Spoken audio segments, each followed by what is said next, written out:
magiging espesyal to.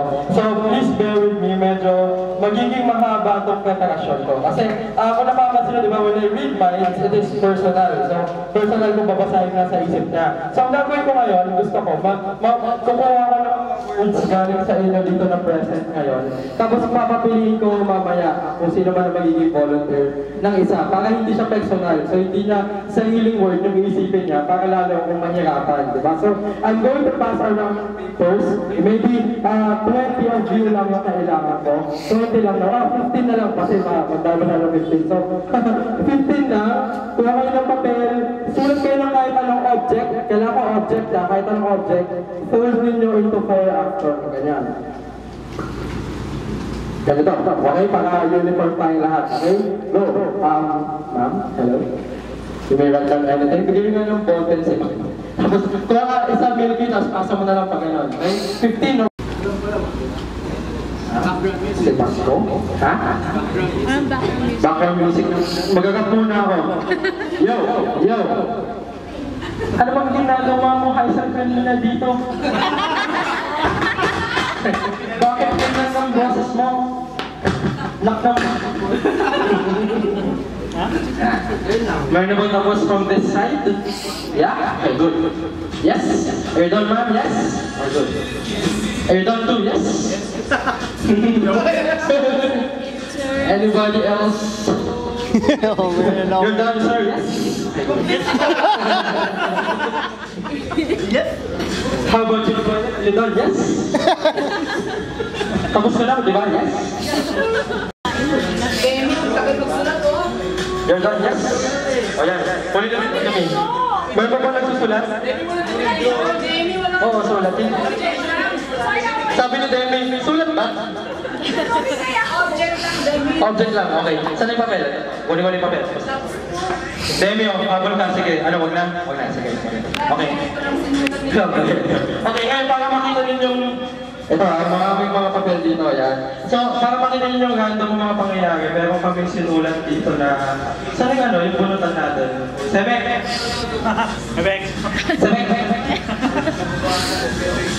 Yung itim na, yan, okay. So, nakasunod dito yung mga pangalan nyo lahat. Okay, yung pangalan lahat para sa bunutan. Ano mo na lang kaya? Pili na lang kaya ako. Sino gusto mag-volunteer? Medyo masaya tayo. Sino gusto mag-volunteer? Bago. Ikaw na lang. Saka itim ka. Saka. Si volunteer!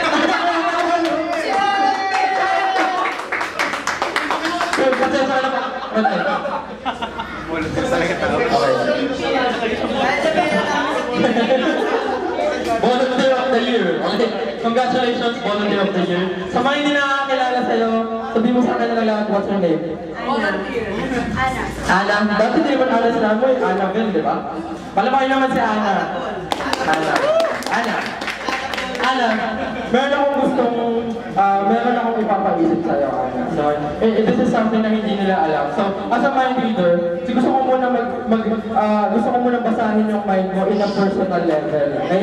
Bago tayo bumunod mamaya, okay? Yes? Okay. So, gusto ko, bumunod ka muna ng isa dyan, kung bubuksan. Okay? Importante mamaya. Lagyan natin sa loob ng envelope. Hindi mo ba? Hindi mo, yes? Tapos secure natin. Hawakan mo yan, Ana. Okay. Now, I'm going to ask you to think of an event in your life, okay? It could be any event at all. So, it could be a past, present, future event. Pero mas maganda kung past, okay? I want you to focus on that event. Okay, so subukan kong basahin yung isip na in a personal level, mas mamaya, hindi siya personal. Okay, so, kasi mas mahihirapan ako kapag galing sa ibang tao. Kasi out of maraming papers dito, kumuha siya ng isang random paper na subukan kong hulaan na wala namang kinalaman sa kanya. Okay? Now, with you right now, I wanted to think of kahit anong event na nangyari sa buhay mo. Okay, this could be happy or sad event. Okay? Ngayon, itong event na to, naniniwala ba kayo na pwede natin, kahit happy event na yun, naniniwala ba kayo na pwede natin palitan yun in a happier event? Ikaw, naniniwala ka ba dyan? Siguro, subukan natin palitan yan. Okay, kasi meron ako inisip. May inisip ko ngayon ng happy event. Yes? Subukan natin palitan yan, sir. Okay? Good. I-hypnotize kita, tapos makakalimutan mo yun, magiging masaya ka. Okay? Makakalimutan mo yung pangalan mo, makakalimutan mo kung sino ka. Ganun. So, I wanted to think of that event na parang nangyayari talaga siya ngayon. Okay? Parang nangyayari siya ngayon. So, parang isipin mo yung specific event na nangyayari ngayon. Isipin mo in your mind. Okay? Isipin mo na nandun ka talaga, na nangyayari talaga yun. Okay? Okay, now based on how you look at me, how you said, how you nodded your head, I can sense that this event is very happy sa paligid mo. Yes? Maraming tao. Okay, isipin mo kung anong nangyayari dito. Okay, good. May party. May party. I think this party is similar to this one. Okay? You're celebrating something. Good. Sige, isipin mo kung ano yung celebration na yun. Ang ganda ng background, Hindi, joke lang. Hindi ko mabahal. This event, parang madali, alam niyo ba yung paligid natin, madali tayong ma-influensyahan. So, this event is also a Christmas party. Yes? Yes? Yes? Okay, good. Isipin mo kung kailan ito. Isipin mo kung kailan. Huwag mo sabihin na malakas, pero isipin mo na kung kailan.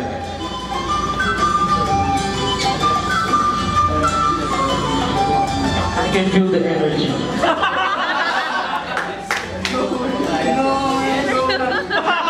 Okay. Sige mo.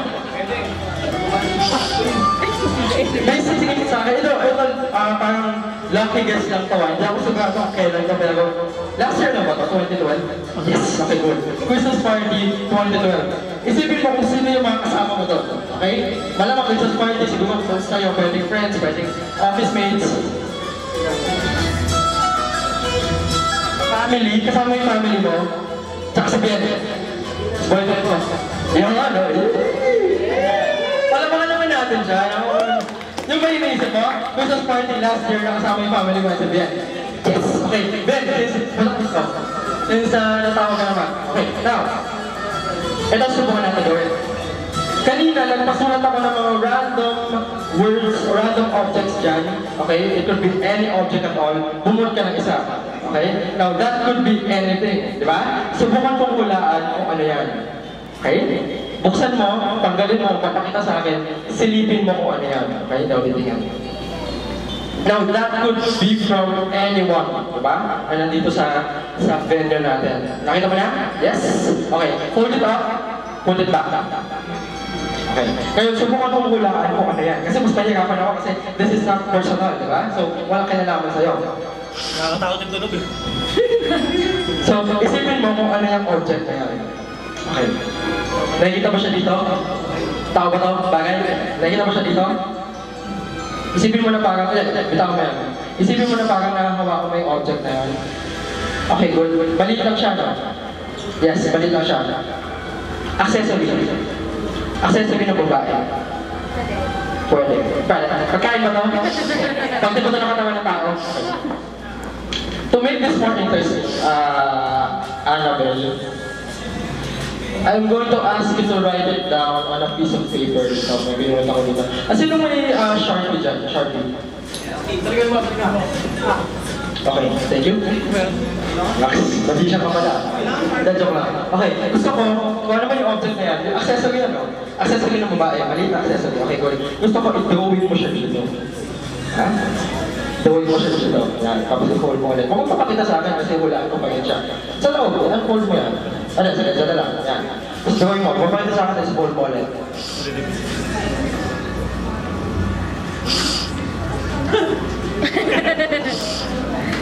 Alam mo, in your mind, ano yan? Think of the first letter. Think of the last letter. Okay, go. G? Yes, okay, go. Meron akong naisip. Akin na ano, Ben. Kaya dito. Alam mo ba kung anong magagawa natin dito sa papel na to? Sige, gawin mo. Sino bang violator dyan? Si Mike! Here! Bumulot ka kasi. Okay. Sige, gawin mo kung anong magagawa natin dyan.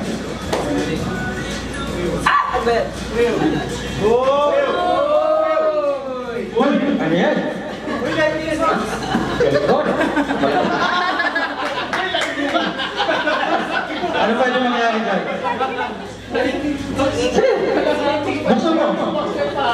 Balik mo live yung box. For the first time, clear pala. Ano mo gusto niya? What is the word? Ring. Ring. Gusto kayo. Gusto mo yan. Ay, mali.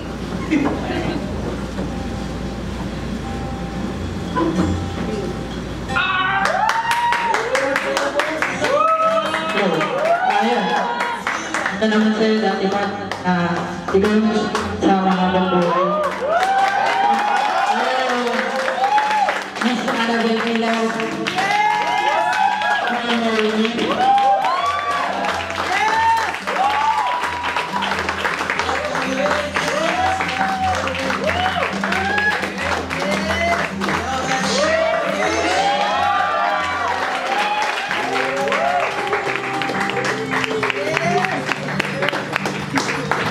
Thank you guys, thank you. Thank you.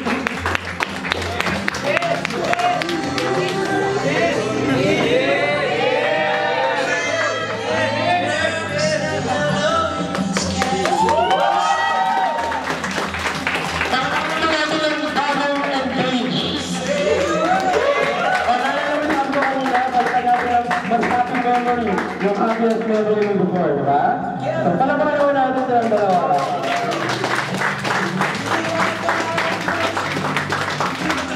Ito yata yung pinakamagandang scenario na gawa ko. Nakahinto na tayo sa kanang 2 taon para magpakasal. Maraming salamat. Thank you very much. Maraming salamat. Palapakan natin silang dalawa. Napakasaya nilang moment. Oh, isa-isa lang ako, papapicture yung kapag-anak muna. Maraming salamat once again, and Justin